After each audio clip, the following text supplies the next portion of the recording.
Malam ini aku mengantar suamiku ke bandara. Kukira ini hanya perjalanan bisnis biasa. Tapi saat aku akan pulang, putraku yang baru berumur 7 tahun mencengkram tanganku erat-erat.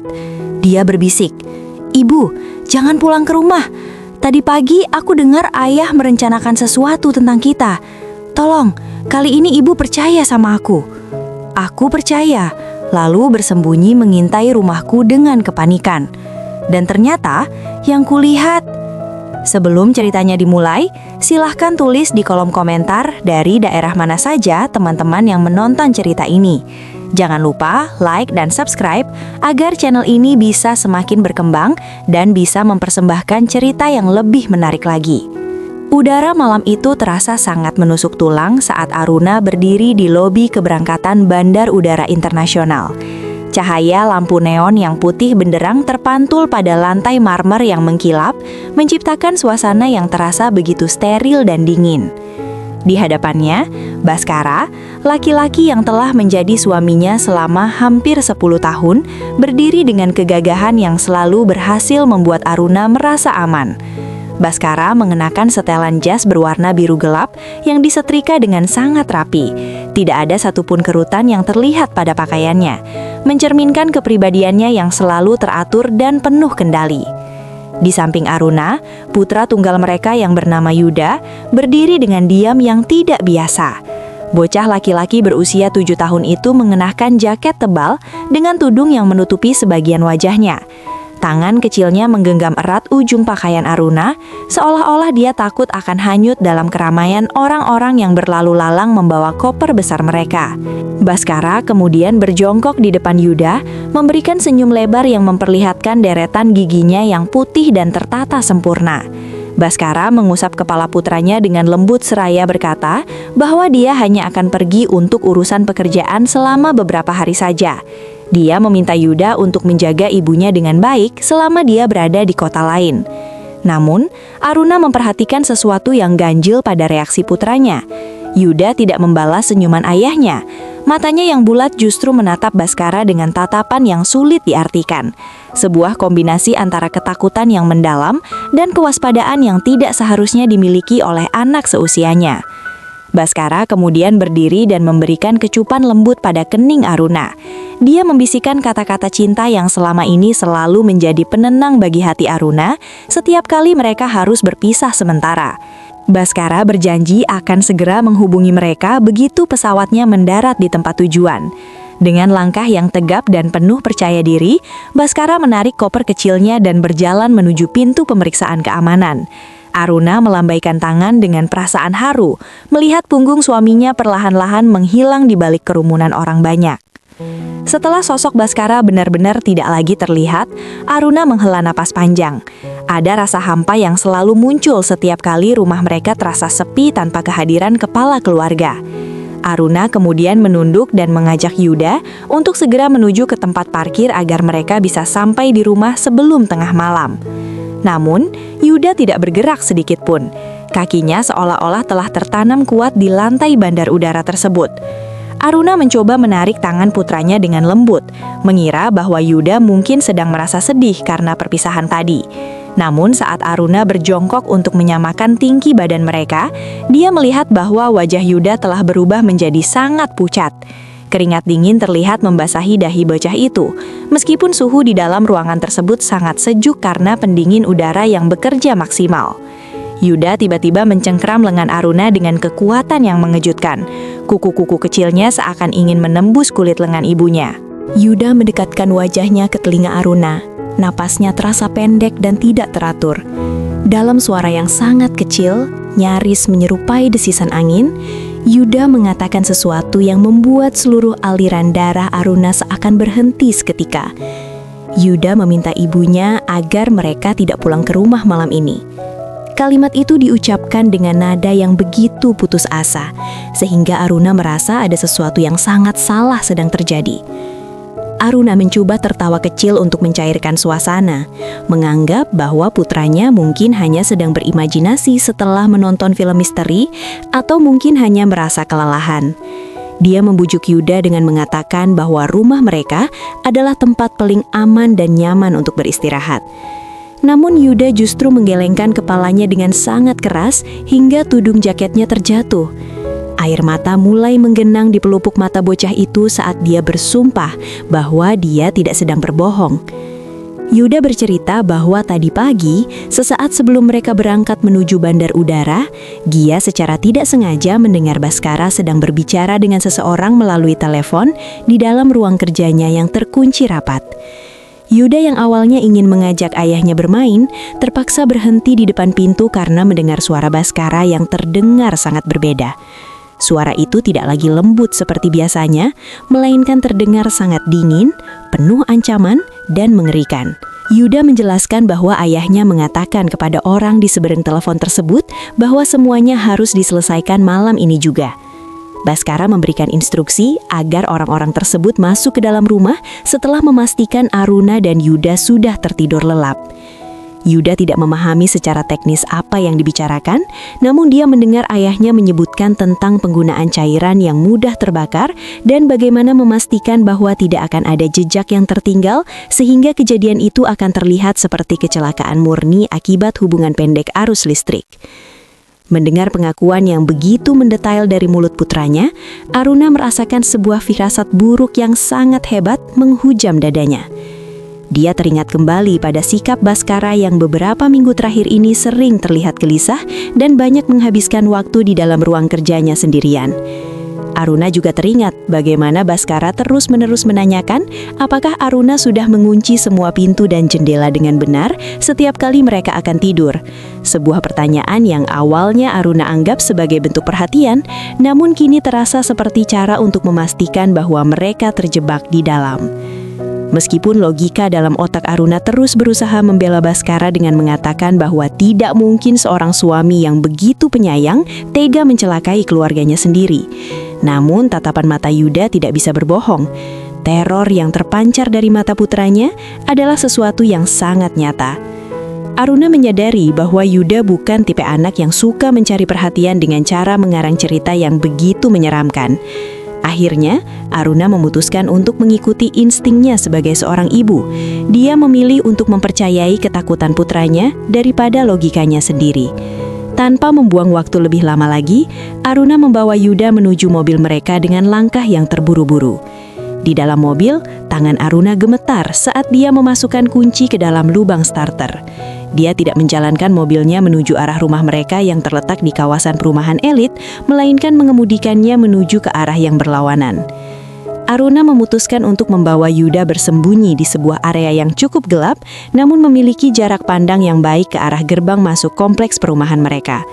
Dia mematikan semua lampu dan mesinnya, membiarkan kegelapan menyelimuti mereka di dalam kendaraan tersebut. Dari tempat persembunyian itu, Aruna terus menatap ke arah jalan utama, menunggu dengan perasaan jantung yang berdegup sangat kencang, berharap bahwa apa yang diceritakan oleh Yuda hanyalah sebuah kesalahan pendengaran belaka. Namun, di dalam hati yang paling dalam, dia tahu bahwa malam yang panjang dan mengerikan baru saja dimulai. Keheningan di dalam kabin mobil yang gelap itu terasa begitu menyesakan, seolah-olah oksigen di sekitar Aruna dan Yuda perlahan-lahan menghilang. Jarum jam digital pada papan instrumen mobil menunjukkan pukul 10:20 malam.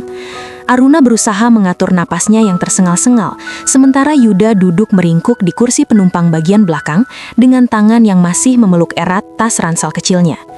Tidak ada suara yang terdengar selain detak jantung mereka yang beradu dan suara jangkrik dari semak-semak di pinggir jalan buntu tempat mereka bersembunyi. Aruna menatap lurus ke arah gerbang masuk kompleks perumahan mereka yang berjarak sekitar 100 meter di depan sana. Pikirannya melayang pada sosok Baskara. Dia mencoba mengingat kembali momen 10 menit yang lalu di bandar udara saat suaminya mencium keningnya dengan begitu lembut. Bagaimana mungkin bibir yang mengucapkan kata-kata kasih sayang yang sama bisa memerintahkan pembunuhan yang begitu kejam?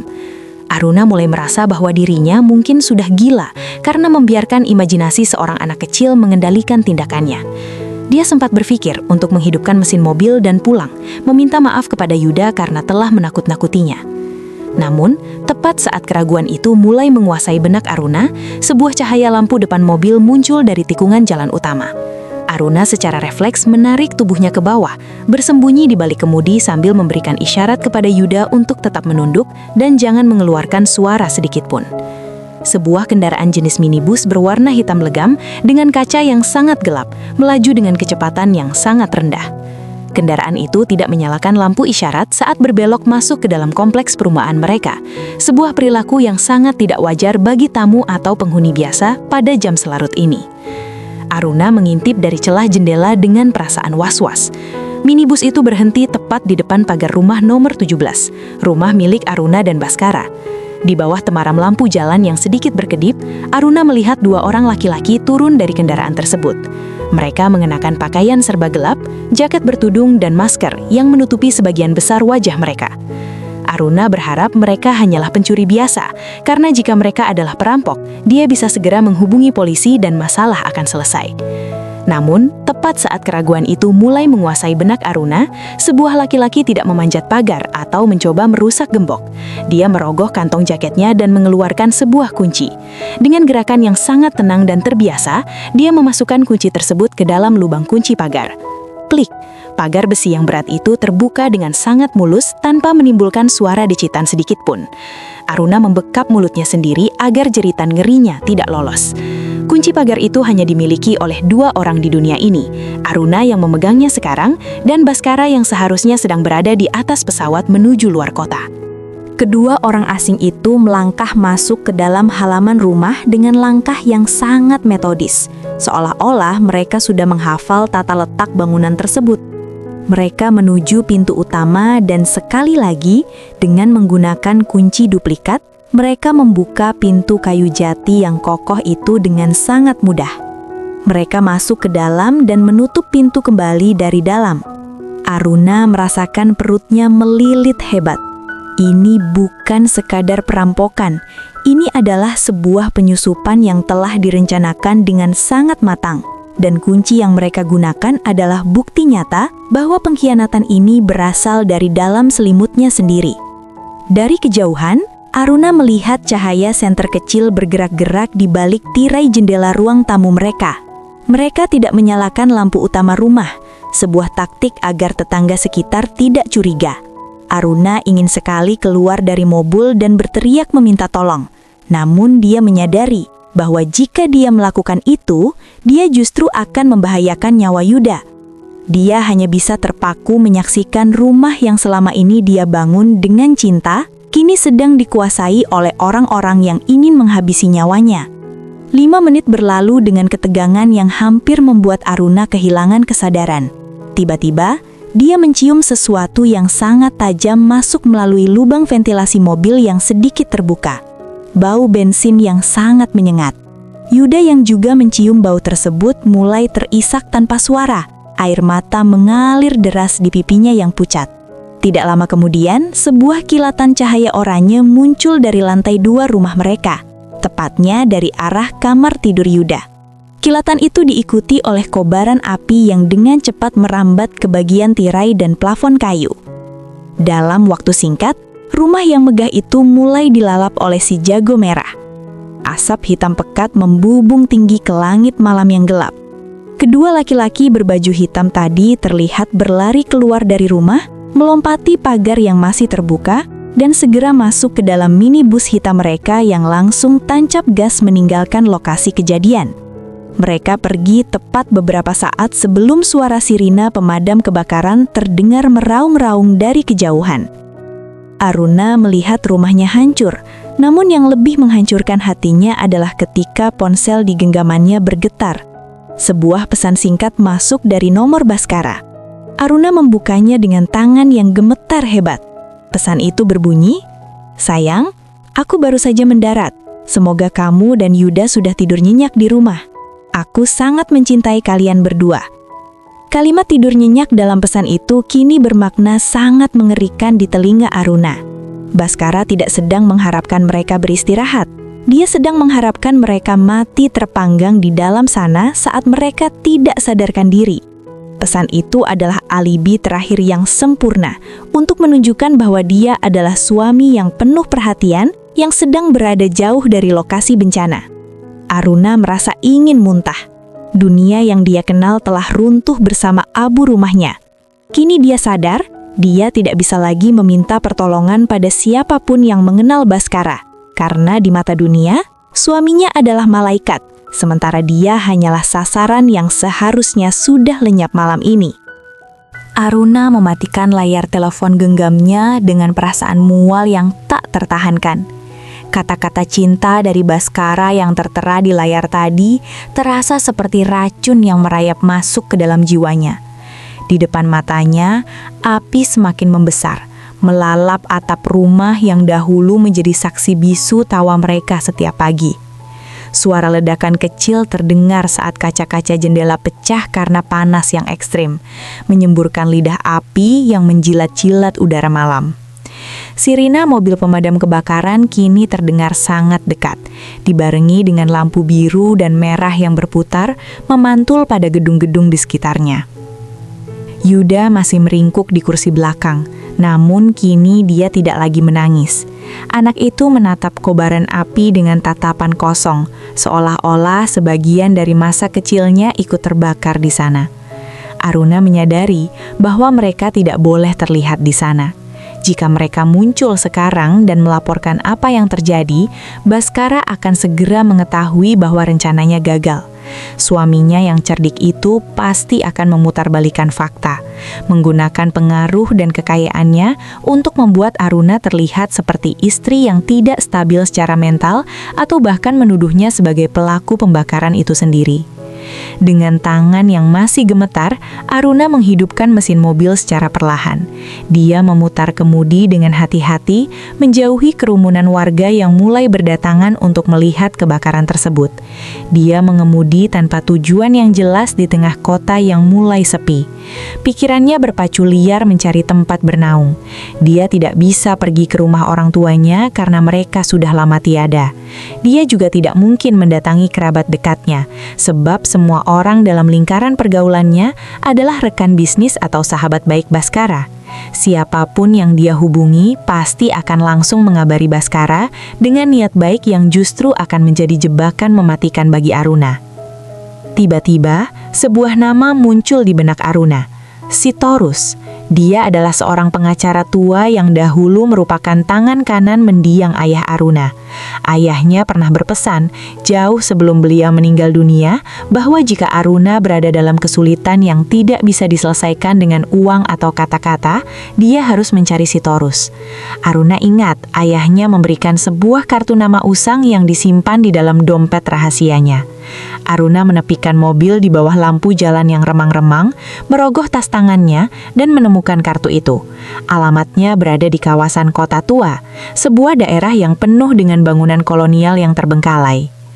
Selama perjalanan menuju Kota Tua, Aruna terus memantau kaca spion.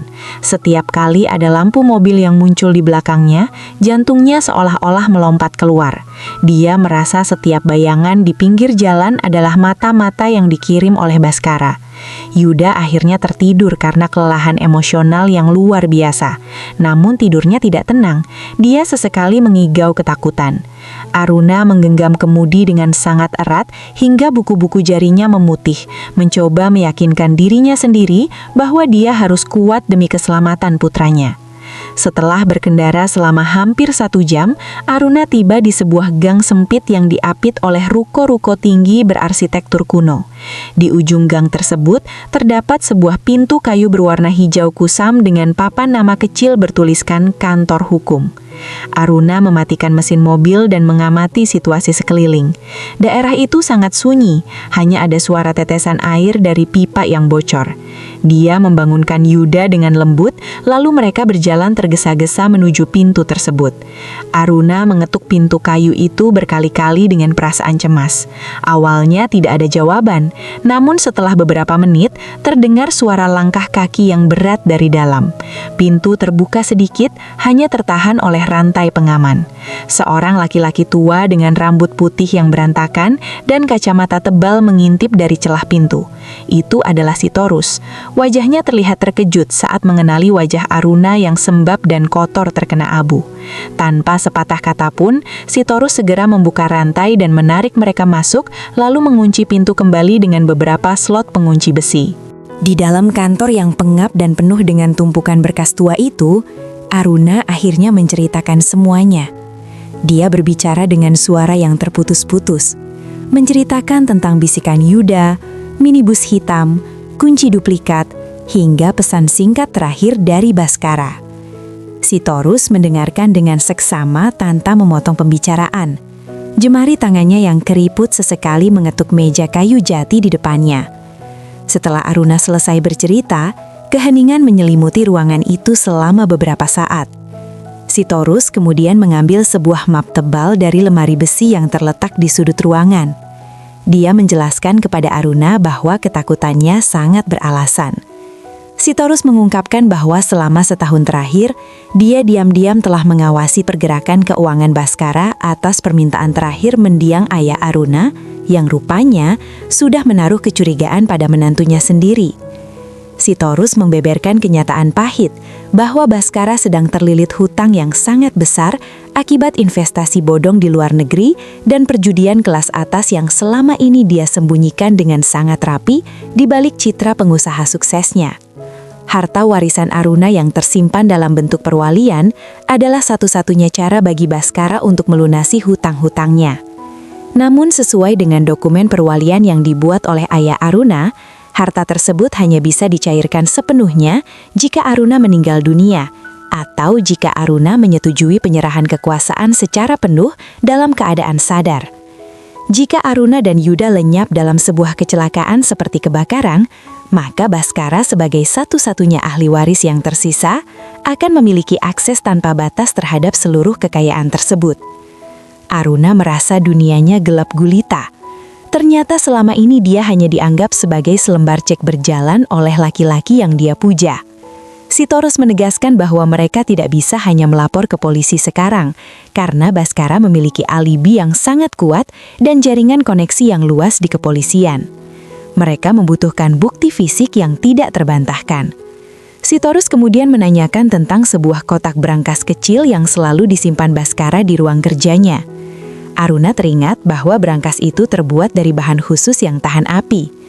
Sitorus menduga di dalam berangkas itulah tersimpan catatan transaksi gelap Baskara dan kontrak dengan orang-orang bayarannya, sebuah asuransi yang selalu disimpan oleh orang-orang seperti Baskara untuk melindungi diri mereka sendiri. Kini rencana Aruna berubah. Dia tidak lagi hanya melarikan diri. Dia harus kembali ke reruntuhan rumahnya sebelum orang-orang Baskara kembali untuk mengamankan berangkas tersebut. Aruna menyadari bahwa dia sedang menantang maut. Namun di bawah bimbingan Sitorus, dia tahu bahwa ini adalah satu-satunya cara untuk menghancurkan Baskara dan mendapatkan kembali hidupnya. Sitorus memberikan Aruna sebuah alat komunikasi kecil yang tidak bisa dilacak dan berjanji akan mengatur perlindungan rahasia bagi Yuda selama Aruna melakukan misi berbahaya tersebut. Ketakutan Aruna kini berubah menjadi kemarahan yang dingin dan terarah. Dia siap menghadapi monster yang pernah dia sebut sebagai suami. Sinar rembulan yang pucat menyinari reruntuhan rumah yang kini hanya menyisakan kerangka hitam yang mengerikan. Bau hangus yang menyengat masih memenuhi udara, sebuah aroma kematian dan pengkhianatan yang menyesakkan dada. Aruna berdiri di tepi garis polisi yang melintang, memandangi bekas kediamannya dengan perasaan yang campur aduk. Yuda kini berada dalam perlindungan aman di kediaman rahasia milik Sitorus, namun bayangan ketakutan putranya tetap menjadi bahan bakar utama bagi keberanian Aruna malam ini. Dia harus bergerak cepat sebelum fajar menyingsing, karena dia tahu bahwa Baskara pasti akan segera kembali dengan sandiwara duka cikanya. Aruna mengenakan pakaian serba hitam dan penutup wajah, menyelinap masuk melalui celah pagar samping yang sudah tidak lagi terkunci dengan sempurna. Setiap langkah yang dia ambil di atas puing-puing bangunan itu menimbulkan suara gemeretak kayu dan kaca yang pecah, seolah-olah rumah itu sendiri sedang merintih kesakitan. Dia mengarahkan senter kecilnya dengan sangat hati-hati, memastikan cahayanya tidak terlihat oleh penjaga keamanan kompleks yang berpatroli di kejauhan. Tujuannya hanya satu, sisa-sisa ruang kerja Baskara yang berada di sudut paling belakang lantai dasar. Langkah kaki Aruna terhenti saat dia sampai di area yang dahulu merupakan ruang kerja yang megah dengan deretan buku-buku mahal dan meja jati yang antik. Kini ruangan itu hanya menyisakan abu dan logam-logam yang melengkung karena panas yang ekstrim. Aruna mulai menggali di antara tumpukan puing yang masih terasa hangat. Jumarinya yang gemetar mulai kotor oleh jelaga hitam. Namun dia terus mencari dengan kegigihan seorang ibu yang sedang memperjuangkan keadilan. Setelah hampir 20 menit menggali, ujung jarinya menyentuh permukaan logam yang keras dan dingin. Itu adalah brankas kecil milik Baskara. Seperti yang dikatakan Sitorus, brankas tersebut dibuat dari baja tahan api berkualitas tinggi, sehingga strukturnya tetap utuh meski dikelilingi oleh kobaran api yang dahsyat. Aruna mencoba mengingat nomor kombinasi yang pernah dia lihat secara tidak sengaja saat Baskara sedang terburu-buru beberapa bulan yang lalu. Tangannya berkeringat dingin saat memutar tombol angka tersebut. Putaran pertama, kedua, dan ketiga. Klik! Pintu brankas itu terbuka sedikit, mengeluarkan uap panas yang terperangkap di dalamnya. Di dalam brankas tersebut, Aruna menemukan beberapa dokumen yang sedikit menguning, namun masih sangat jelas untuk dibaca. Ada sebuah buku harian kecil bersampul kulit hitam yang berisi catatan tangan Baskara mengenai alur pengeluaran uangnya, termasuk pembayaran kepada orang-orang yang dia sebut sebagai pembersih jalan. Selain itu, terdapat sebuah alat penyimpanan data elektronik atau flash disk yang dibungkus plastik pelindung. Aruna segera memasukkan benda-benda berharga itu ke dalam kantong jaketnya. Dia merasa seolah-olah baru saja menggenggam bukti kematian bagi masa depan Baskara yang penuh kepalsuan. Namun, saat Aruna hendak berdiri dan meninggalkan tempat itu, dia mendengar suara langkah kaki yang mendekat dari arah halaman depan. Suara itu bukan langkah kaki petugas keamanan yang biasa, melainkan langkah yang teratur dan penuh kewaspadaan. Aruna segera mematikan senternya dan merunduk di balik sisa-sisa dinding yang masih berdiri. Jantungnya berdegup sangat kencang hingga dia khawatir suara detakannya akan membocorkan keberadaannya. Dari celah reruntuhan, Aruna melihat 2 orang laki-laki masuk ke dalam area rumah tersebut. Mereka adalah orang yang sama dengan yang dia lihat dari minibus hitam beberapa jam yang lalu. Mereka kembali untuk mengambil brankas itu. Aruna menyadari bahwa mereka bekerja di bawah instruksi langsung dari Baskara untuk melenyapkan semua bukti sebelum pihak kepolisian atau asuransi melakukan investigasi mendalam. Salah satu dari mereka menggerutu karena tidak menemukan brankas itu di tempat yang seharusnya, sementara yang lainnya mulai menyisir area dengan lampu senter yang lebih terang. Aruna menyadari bahwa dia terjebak. Tidak ada jalan keluar yang aman tanpa melewati jangkauan pandangan mereka. Dia meraba saku jaketnya dan menemukan alat komunikasi yang diberikan oleh Sitorus. Dia menekan tombol darurat sesuai instruksi. Namun dia tahu bahwa bantuan tidak akan datang dalam hitungan detik. Dia harus menggunakan kecerdikannya sendiri. Aruna melihat sebuah pipa besi yang tergeletak di dekat kakinya. Dengan gerakan yang sangat hati-hati, dia melemparkan pipa itu ke arah yang berlawanan, ke arah dapur yang sudah hancur. Suara dentuman besi di tengah keheningan malam itu berhasil menarik perhatian kedua laki-laki tersebut. Mereka segera berlari menuju arah suara, mengira bahwa ada orang lain atau mungkin hewan yang bersembunyi di sana. Aruna tidak menyia-nyiakan kesempatan emas itu. Dia segera keluar dari tempat persembunyiannya dan berlari sekencang mungkin menuju pagar belakang yang berbatasan dengan hutan kota kecil. Napasnya terasa terbakar, namun ketakutan akan tertangkap membuatnya terus memacu kakinya melintasi puing-puing yang tajam. Aruna berhasil mencapai hutan kota dan menghilang di balik pepohonan yang rimbun tepat saat kedua laki-laki itu menyadari bahwa mereka telah tertipu. Dia terus berlari tanpa menoleh ke belakang sampai dia tiba di jalan raya utama, di mana sebuah mobil tua yang dikemudikan oleh asisten kepercayaan Sitorus sudah menunggu di bawah jembatan layang. Aruna masuk ke dalam mobil tersebut dengan tubuh yang lemas dan pakaian yang penuh debu serta jelaga. Dia menyerahkan buku hitam dan alat penyimpan data itu kepada asisten tersebut. Di dalam perjalanan kembali menuju tempat persembunyian, Aruna membuka buku hitam itu sebentar di bawah lampu kabin mobil. Dia menemukan sebuah fakta yang jauh lebih mengerikan daripada sekadar hutang judi. Baskara ternyata telah merencanakan kecelakaan ini sejak Yuda lahir. Ada catatan mengenai polis asuransi jiwa atas nama Aruna dan Yuda dengan nilai yang sangat fantastis, yang preminya dibayar secara diam-diam melalui rekening di luar negeri. Selama ini, Baskara tidak pernah mencintai mereka. Dia hanya sedang membesarkan investasi yang suatu saat akan dia panen melalui api. Aruna memejamkan mata, air mata kemarahan akhirnya jatuh membasahi pipinya. Dia bersumpah bahwa Baskara tidak akan pernah mendapatkan 1 sen pun dari rencana biadabnya ini. Mobil tua itu melaju membelah kegelapan menuju sebuah apartemen rahasia yang terletak di pinggiran kota, jauh dari jangkauan kerabat maupun rekan bisnis Baskara.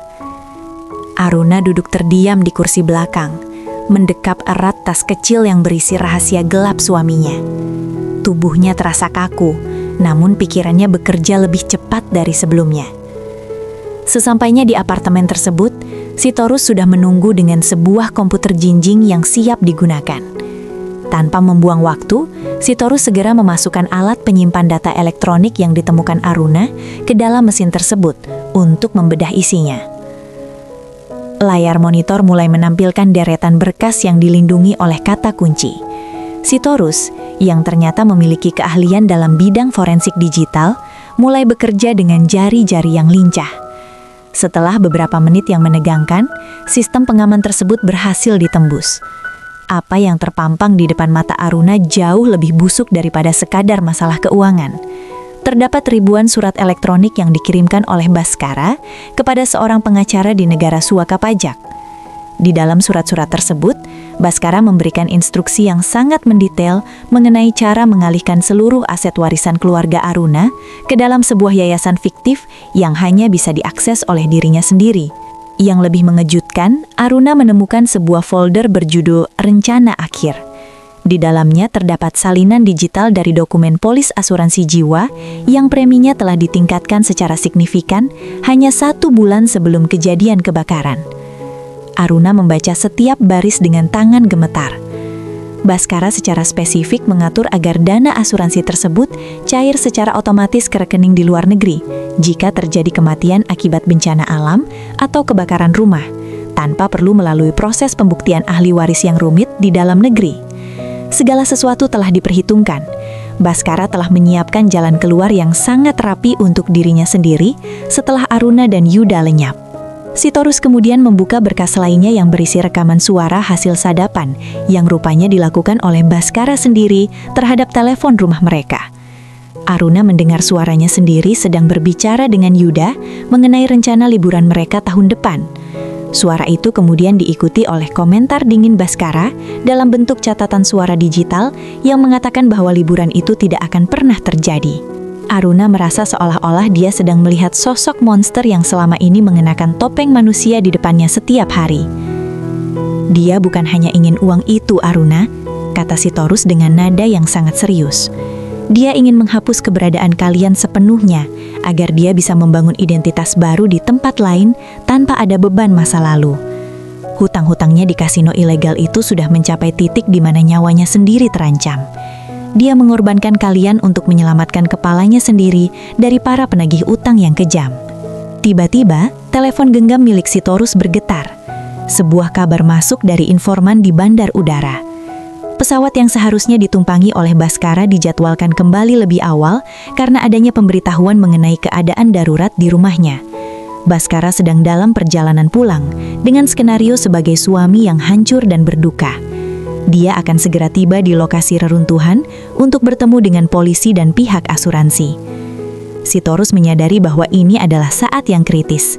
Jika mereka langsung melapor ke polisi sekarang, Baskara mungkin masih bisa melarikan diri menggunakan paspor palsu yang dia siapkan. Aruna mengambil keputusan yang sangat berani. Dia tidak ingin Baskara hanya sekedar ditangkap. Dia ingin suaminya itu merasakan kehancuran total di depan semua orang yang selama ini dia tipu.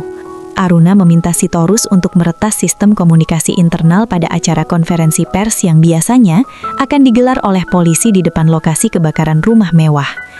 Aruna berencana untuk muncul di tengah kerumunan saat Baskara sedang memberikan pernyataan dukanya yang palsu. Namun sebelum rencana itu dilaksanakan, mereka harus memastikan keamanan Yuda terlebih dahulu. Sitorus mengirim Yuda ke sebuah lokasi yang sangat tersembunyi dengan penjagaan ketat. Yuda, meskipun masih kecil, seolah-olah memahami situasi yang sedang terjadi. Dia memeluk ibunya dengan sangat erat sebelum mereka berpisah. "Ibu harus hati-hati," ayah sudah bukan ayah lagi." Kata-kata itu menghujam jantung Aruna, memberikan tekad yang tidak tergoyahkan untuk menuntaskan perlawanan ini. Malam itu, Aruna menghabiskan waktunya dengan mempelajari setiap bukti yang mereka miliki. Dia berlatih untuk tetap tenang dan tidak meledak dalam kemarahan saat berhadapan dengan Baskara nanti. Dia tahu bahwa Baskara adalah sosok manipulator ulung yang bisa memutarbalikkan keadaan dalam sekejap jika Aruna terlihat lembah atau emosional. Aruna harus menjadi sosok yang dingin dan penuh perhitungan, persis seperti cara Baskara memperlakukan dirinya selama ini. Di sisi kota lain, Baskara mendarat di bandar udara dengan wajah yang diatur sedemikian rupa agar terlihat sangat terpukul. Dia menangis di depan petugas bandar udara yang memberikan ucapan duka. Di dalam hatinya, dia sedang tersenyum penuh kemenangan, membayangkan angka-angka di rekeningnya yang akan segera meledak. Dia tidak tahu bahwa di sebuah apartemen kecil yang gelap, istrinya sedang memegang kendali atas nasibnya. Aruna menatap foto pernikahan mereka yang dia bawa di dalam dompetnya, lalu dengan sengaja membakar foto itu dengan pematik api. Abu foto itu jatuh ke lantai, menandakan berakhirnya pengampunan Aruna bagi laki-laki itu. Besok, seluruh dunia akan melihat siapa sebenarnya Baskara, dan Aruna akan memastikan bahwa api yang dia nyalakan akan berbalik membakar dirinya sendiri. Matahari pagi menyembul di ufuk timur dengan cahaya yang terasa ironis, begitu cerah untuk sebuah hari yang akan menyaksikan kejatuhan seorang monster. Kawasan perumahan elit itu kini dipenuhi oleh garis polisi kuning dan kerumunan awak media yang haus akan berita tragis. Di depan reruntuhan rumah nomor 17 yang masih mengeluarkan sisa-sisa asap tipis, sebuah panggung darurat telah disiapkan untuk konferensi pers. Baskara berdiri di sana, dikelilingi oleh para pejabat kepolisian dan asisten pribadinya. Penampilannya sungguh meyakinkan sebagai seorang pria yang baru saja kehilangan dunianya. Matanya sembab, kemejanya berantakan, dan suaranya bergetar hebat saat mulai berbicara di depan puluhan kamera yang membidiknya. Saya tidak pernah membayangkan bahwa perjalanan bisnis yang saya lakukan untuk masa depan keluarga saya akan berakhir seperti ini, ucap Baskara dengan nada parau, sesekali menyeka air mata palsu yang jatuh di pipinya. Aruna adalah nafas saya, dan Yuda adalah segalanya bagi saya. Kehilangan mereka dalam tragedi pembakaran ini adalah beban yang terlalu berat untuk saya tanggung sendiri. Saya memohon kepada pihak berwenang untuk menyelidiki penyebab hubungan pendek arus listrik ini hingga tuntas agar tidak ada keluarga lain yang mengalami penderitaan yang sama. Di dalam sebuah mobil minibus yang terparkir tidak jauh dari kerumunan, Aruna menyaksikan siaran langsung tersebut melalui layar gawai. Dia mengenakan pakaian tertutup dengan kacamata hitam besar dan syal yang melilit lehernya. Di sampingnya, Sitorus sedang sibuk dengan peralatan komunikasinya, memastikan bahwa frekuensi pengeras suara dan layar besar yang dipasang oleh pihak kepolisian untuk keperluan presentasi teknis telah berada di bawah kendalinya. Amarah Aruna mendidih melihat betapa lihainya Baskara memainkan peran sebagai korban. Namun dia tetap diam sesuai instruksi Sitorus. Waktunya harus tepat. Baskara terus berbicara, bahkan mulai menceritakan rencana-rencana masa depan yang konon telah dia siapkan untuk istri dan anaknya. Sebuah sandiwara yang dirancang untuk memperkuat klaim asuransi jiwa yang akan segera dia ajukan. Namun, tepat saat Baskara sedang terisak dalam sesi tanya-jawab, layar besar di belakang panggung yang seharusnya menampilkan diagram teknis pemadam kebakaran tiba-tiba berkedip dan berubah gelap. Suasana menjadi riuh rendah karena gangguan teknis tersebut. "Mohon maaf atas gangguannya," ujar seorang petugas polisi. Namun kata-katanya terhenti saat layar tersebut kembali menyala. Kali ini yang muncul bukanlah diagram, melainkan sebuah rekaman video dengan sudut pandang yang sedikit miring. Ruangan di dalam video itu sangat dikenali oleh semua orang. Itu adalah ruang kerja pribadi Baskara yang katanya terbakar habis. Di dalam video tersebut, Baskara terlihat duduk dengan tenang di mejanya. Tidak ada sedikit pun raut kesedihan. Dia sedang memegang sebuah botol kimia dan berbicara melalui telepon dengan nada suara yang dingin dan berwibawa. Sangat kontras dengan suaranya yang parau di panggung saat ini. Pastikan mereka sudah tidak sadar sebelum kalian menyiramkan bensinnya. Suara Baskara di dalam video itu menggema melalui pengeras suara yang telah diretas oleh Sitorus, terdengar sangat jelas di seluruh area perumahan. Aku butuh kejadian ini terlihat seperti kecelakaan murni. Dan ingat, ambil buku harian hitam di brankas. Itu adalah satu-satunya bukti transaksi kita yang tersisa. Jika kalian berhasil, sisa uangnya akan masuk ke rekening kalian setelah aku mengklaim dana asuransi di luar negeri. Keheningan yang mematikan langsung menyelimuti kerumunan tersebut. Semua mata, termasuk kamera-kamera televisi yang sedang menyiarkan secara langsung ke seluruh negeri, kini tertuju pada Baskara. Wajah pria itu berubah dari pucat seperti kertas. Dia mencoba berteriak agar operator mematikan layar tersebut, namun Sitorus telah mengunci aksesnya. Rekaman itu berlanjut menampilkan Baskara yang sedang menghitung tumpukan uang tunai dan menyerahkannya kepada dua laki-laki yang mengenakan pakaian serba hitam. Dua pria yang sama dengan penyusup yang dilihat Aruna malam itu. Ini adalah rekayasa digital. Ini fitnah, teriak Baskara dengan suara yang kini melengking ketakutan. Dia menoleh ke arah polisi, namun para petugas tersebut justru mulai menjauh darinya. Tangan mereka bergerak menuju borgol di pinggang masing-masing. Saat itulah, Aruna membuka pintu mobilnya. Dia melangkah keluar dan berjalan menembus kerumunan awak media yang secara otomatis memberikan jalan. Dia melepaskan kacamata hitam dan syalnya, memperlihatkan wajahnya yang masih hidup, penuh dengan luka batin, namun tegak dengan martabat. Kerumunan itu tersentak, suara bisik-bisik berubah menjadi teriakan histeris saat mereka menyadari bahwa sang korban yang seharusnya sudah menjadi abu, kini berdiri di hadapan mereka.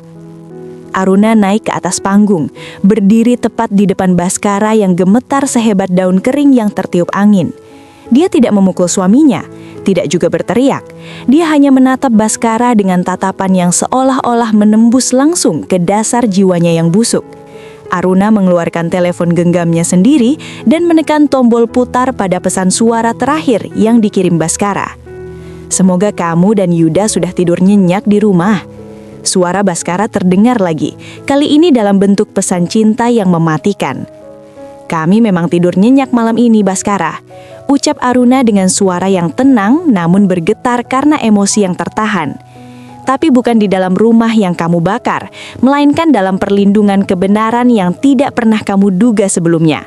Kamu tidak hanya gagal membunuh kami, kamu juga baru saja menghancurkan dirimu sendiri di depan jutaan pasang mata."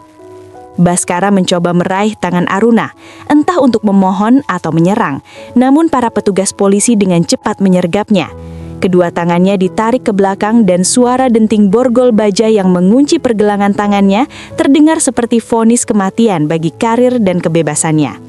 Awak media berebut untuk mengambil gambar saat pria yang baru saja berakting sebagai suami berduka itu diseret menuju mobil tahanan dengan pengawalan ketat. Di tengah kekacauan itu, Aruna melihat Sitorus memberikan anggukan kecil dari kejauhan.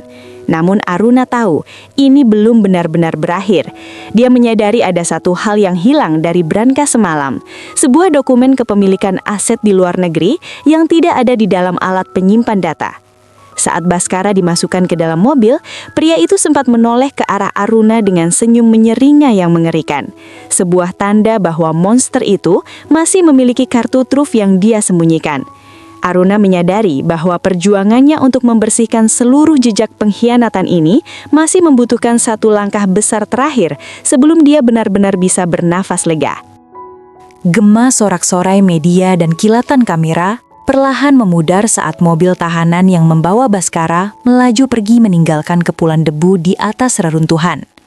Namun bagi Aruna, kemenangan di atas panggung itu terasa seperti lapisan gula tipis di atas kenyataan yang masih sangat pahit. Meskipun Baskara telah mengenakan seragam tahanan, senyum menyeringai yang diperlihatkan pria itu sebelum pintu mobil tertutup terus membayangi pikirannya. Aruna menyadari bahwa monster seperti Bhaskara tidak akan pernah membiarkan dirinya jatuh tanpa rencana cadangan. Sitorus menghampiri Aruna dengan wajah yang tidak menunjukkan kegembiraan sedikit pun. Dia menarik Aruna menjauh dari kerumunan, menuju ke tempat yang lebih sunyi di bawah bayangan pohon besar di ujung kompleks. Sitorus membisikkan sesuatu yang membuat jantung Aruna kembali berdegup kencang. Data yang mereka ambil dari alat penyimpan data elektronik di brankas ternyata memiliki protokol penghancuran otomatis. Sebagian besar berkas mengenai lokasi aset fisik di luar negeri mulai menghilang secara permanen tepat setelah Sitorus melakukan akses terakhir. Bhaskara telah memasang bom waktu digital. Dia menggunakan sistem enkripsi yang terhubung dengan detak jantung atau aktivitas darinya, kata Sitorus dengan nada frustrasi. Begitu dia ditangkap dan namanya muncul dalam berita utama sebagai tersangka, sistem itu memicu penghapusan massal.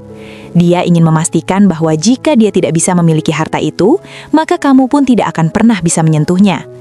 Dan yang lebih berbahaya, ada aliran dana besar yang keluar tepat 10 menit yang lalu ke sebuah rekening anonim yang diduga milik tentara bayaran. Aruna merasakan firasat buruk yang luar biasa. Jika Bhaskara masih memiliki akses untuk mengirim uang, itu berarti ada pihak ketiga yang masih bergerak di luar sana. Tiba-tiba, telepon genggam rahasia milik Aruna bergetar. Itu adalah panggilan dari pengawal yang menjaga Yuda di rumah persembunyian. Suara di seberang telepon terdengar sangat panik, di tengah suara gaduh yang menyerupai tembakan dan benturan benda keras. Pengawal itu berteriak bahwa lokasi mereka telah diserang oleh sekelompok orang bersenjata tak terkenal yang mencoba membawa paksa Yuda. Darah Aruna seakan mendidih. Dia menyadari sekarang bahwa sandiwara duka Bhaskara di panggung tadi hanyalah pengalih perhatian agar orang-orangnya bisa menemukan dan menculik Yuda. Yuda adalah kunci terakhir. Sesuai dengan dokumen perwalian yang asli, jika Aruna masih hidup namun Yuda berada dalam penguasaan wali yang sah secara hukum, dalam hal ini Bhaskara, jika dia bisa memutarbalikkan situasi atau orang suruhannya, maka aset tersebut masih bisa dinegosiasikan. Bhaskara ingin menjadikan putra mereka sendiri sebagai sandara untuk menukar kebebasannya atau setidaknya memastikan pelariannya ke luar negeri. Tanpa menunggu instruksi dari polisi, Aruna berlari menuju mobil Sitorus. "Kita harus ke sana sekarang juga," teriak Aruna. Sitorus segera menghidupkan mesin dan memacu kendaraan dengan kecepatan tinggi, mengabaikan semua rambu lalu lintas. Di dalam perjalanan, Sitorus mencoba melacak koordinat kendaraan yang digunakan oleh para penculik melalui sinyal pelacak yang secara diam-diam telah dia pasang pada jaket Yuda sebelum mereka berpisah. Titik merah di layar monitor menunjukkan bahwa mereka bergerak menuju pelabuhan tikus di pinggiran kota, tempat di mana kapal-kapal cepat sering digunakan untuk penyelundupan. Aruna menggenggam erat pipa besi kecil yang dia temukan di bawah kursi mobil, satu-satunya senjata yang dia miliki saat ini. Dia tidak lagi merasa seperti seorang istri yang teraniaya.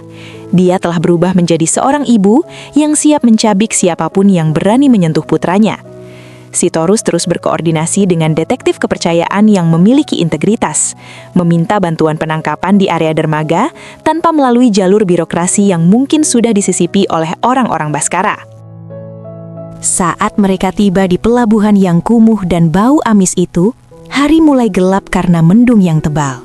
Aruna melihat sebuah mobil minibus hitam, jenis yang sama dengan yang membakar rumahnya, terparkir di dekat sebuah gudang tua yang langsung menghadap ke laut lepas. Dari kejauhan, dia melihat sosok kecil Yuda yang sedang diseret oleh dua orang pria menuju sebuah perahu motor yang sudah dalam keadaan mesin menyala. Yuda berusaha meronta, kakinya menendang-nendang udara. Namun, kekuatan anak kecil itu tidak sebanding dengan cengkeraman para pria dewasa tersebut. "Yuda!" teriak Aruna dengan segenap kekuatannya. Suaranya membelah kesunyian pelabuhan, memantul di antara kontainer-kontainer besi yang berkarat. Para penculik itu tersentak dan menoleh. Salah satu dari mereka mengeluarkan senjata api dan mulai mengarahkannya ke arah Aruna. Namun, sebelum dia sempat menarik pelatuk, sebuah tembakan peringatan terdengar dari arah belakang Aruna. Rupanya detektif kepercayaan Sitorus telah tiba lebih cepat dari yang diduga. Suasana menjadi sangat kacau dengan aksi saling tembak yang terjadi di antara kontainer. Aruna tidak peduli dengan peluru yang berterbangan. Dia memanfaatkan kegaduhan itu untuk berlari memutar, memanjat tumpukan kayu, dan melompat tepat ke arah pria yang sedang memegangi Yuda. Aruna menghantamkan pipa besinya ke arah kepala pria tersebut dengan kemarahan yang meluap-luap. Pria itu terjatuh, melepaskan cengkramannya pada Yuda. Aruna segera memeluk putranya dan melindunginya dengan tubuhnya sendiri di balik sebuah kotak kayu besar. Yuda menangis ketakutan. Namun Aruna membisikkan kata-kata penenang bahwa semuanya akan segera berakhir. Di sisi lain, para petugas polisi berhasil melumpuhkan para penculik lainnya setelah kontak senjata yang singkat namun menegangkan. Sitorus menghampiri mereka dengan napas terengah-engah, memegang sebuah tas kecil yang dijatuhkan oleh salah satu penculik. Di dalam tas tersebut, terdapat paspor palsu untuk Bhaskara, Yuda, dan satu set dokumen transfer aset yang sudah ditandatangani secara paksa menggunakan cap jempol Yuda yang telah dibasahi tinta. Bhaskara benar-benar telah merencanakan untuk membawa Yuda kabur bersamanya dari penjara. Sebuah rencana pelarian yang sangat gila yang melibatkan penyogokan tingkat tinggi di dalam lembaga pemasyarakatan. Aruna menatap laut yang hitam pekat, menyadari bahwa meskipun Yuda sudah aman, ancaman Bhaskara masih nyata selama pria itu masih memiliki napas dan koneksi. Dia menyadari bahwa dia tidak bisa hanya mengandalkan hukum yang seringkali memiliki celah bagi orang kaya seperti Bhaskara. Aruna menoleh ke arah Sitorus dan memberikan instruksi yang sangat rahasia. Dia memutuskan untuk menggunakan sebagian kecil dari sisa harta warisannya untuk memutus seluruh jaringan koneksi Bhaskara di penjara, memastikan bahwa tidak akan ada satupun sipir atau narapidana yang berani membantu pria itu lagi. Ini adalah langkah terakhir untuk mengurung monster itu dalam kesunyian yang abadi, tanpa uang, tanpa teman, dan tanpa harapan. Malam yang penuh dengan desing peluru dan bau amis pelabuhan itu akhirnya berlalu, digantikan oleh cahaya pagi yang lembut dan menenangkan. Aruna duduk di kursi kayu di ruang tunggu kantor kepolisian pusat, mendekap Yuda yang tertidur lelap di pangkuannya dalam selimut tebal. Setelah drama penyandaraan yang mengerikan itu, seluruh jaringan yang dibayar oleh Bhaskara mulai runtuh satu persatu. Para penculik yang tertangkap mulai bicara untuk menyelamatkan leher mereka sendiri, membongkar sebuah konspirasi pelarian yang melibatkan oknum di dalam lembaga pemasyarakatan yang sebelumnya telah disuap oleh Bhaskara melalui rekening luar negeri. Sitorus berjalan mendekat dengan langkah yang terasa lebih ringan. Dia membawa sebuah map berwarna biru tua dan duduk di samping Aruna. Pengacara tua itu menjelaskan bahwa pengadilan baru saja mengeluarkan perintah penyitaan darurat terhadap seluruh rekening anonim yang sempat diaktifkan oleh protokol penghancuran data milik Bhaskara. Berkat keberanian Aruna menyelamatkan Yuda dan mengamankan dokumen di dermaga, mereka kini memiliki bukti otentik mengenai upaya pencucian uang dan penculikan berencana. Bhaskara kini tidak hanya menghadapi tuntutan pembunuhan dan pembakaran, tetapi juga pengkhianatan terhadap negara dan kejahatan terorganisir. "Semuanya sudah berakhir, Aruna," kata Sitorus dengan nada yang tulus. Bhaskara telah dipindahkan ke sel isolasi dengan pengamanan tingkat tinggi di bawah pengawasan langsung dari unit khusus yang tidak bisa dia beli. Semua hartanya di luar negeri yang tersisa telah dibekukan dan akan segera dikembalikan ke dalam dana perwalian atas namamu dan Yuda. Tidak ada lagi celah baginya untuk bernafas, apalagi merencanakan pembalasan. Aruna menatap keluar jendela, melihat debu-debu yang menari di bawah sinar matahari. Dia merasa sebuah beban seberat gunung perlahan-lahan terangkat dari pundaknya. Namun dia tahu bahwa kekayaan yang melimpah itu tidak akan pernah bisa menggantikan rasa aman yang sempat hilang atau memperbaiki kenangan masa kecil Yuda yang sempat ternoda oleh pengkhianatan seorang ayah. Aruna membuat sebuah keputusan besar pagi itu. Dia meminta Sitorus untuk menyiapkan dokumen hibah. Dia memutuskan untuk menyumbangkan sebagian besar harta warisan ayahnya yang telah didapatkan kembali untuk membangun sebuah kompleks pusat rehabilitasi dan rumah aman bagi perempuan dan anak-anak yang menjadi korban kekerasan dalam rumah tangga. Dia ingin mengubah uang yang tadinya menjadi alasan bagi Bhaskara untuk membunuh menjadi alat untuk menyelamatkan ribuan nyawa lainnya.